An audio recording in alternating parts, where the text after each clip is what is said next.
মিলাদুন নবী। আমার সাথে সবাই বলেন, বলেন মিলাদ অর্থ জন্ম, মিলাদুন নবী অর্থ মুহাম্মদ সাল্লাল্লাহু আলাইহি সাল্লামের জন্ম। এবার আমি বলি, আপনারা জবাব দেন, মিলাদ অর্থ কি? মিলাদুন নবী অর্থ কি?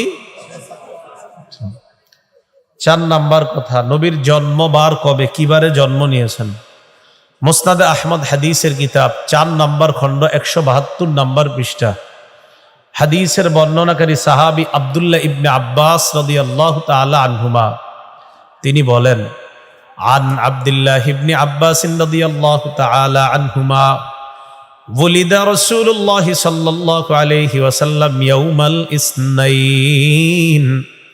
আব্দুল্লাহ ইবনে আব্বাস বলেন, আল্লাহর নবী সোমবারে জন্মগ্রহণ করেছেন। কিবারে? তাহলে মিলাদুন নবী অর্থ মুহাম্মদ সাল্লাল্লাহু আলাইহি সাল্লামের জন্ম। কিবারে জন্ম? সোমবার। 5 নাম্বার আলোচনা, নবীর জন্ম তারিখ কবে। এই ব্যাপারে আল বিদায়া ওয়ান নিহায়া একটা কিতাব আছে।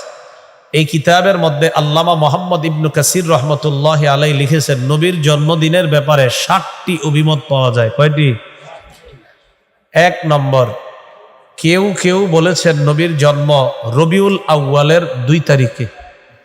2 নাম্বার, কেউ বলেছেন নবীর জন্ম রবিউল আউয়াল মাসের 8 তারিখে।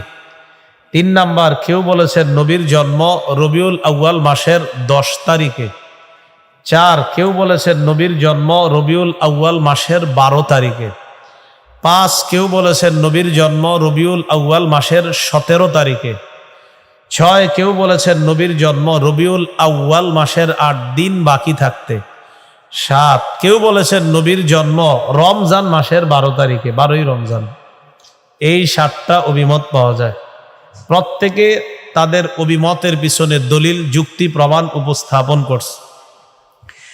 ইবনে কাসির রহমতুল্লাহি আলাইহি এই 7টা অভিমতের মধ্যে উনি আবার প্রমাণের আলোকে 4টা অভিমতকে খণ্ডন করে 3টা অভিমত তার কিতাবে আলোচনা করছেন।